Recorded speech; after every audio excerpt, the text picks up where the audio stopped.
founder versus no founder. Same. One life versus multiple lives. Same. How? One destination, heaven. And here is moksha. Same. In which way it is same? And we tell our children, all religions are same.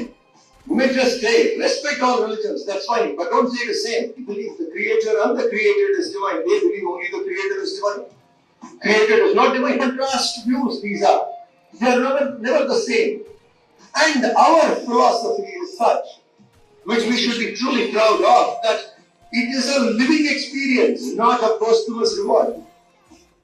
Right, చూసారు కదా, నిజమే. అన్ని రిలీజియన్స్ని respect చేయండి, కానీ అన్ని religions ఒక్కటి కాదు.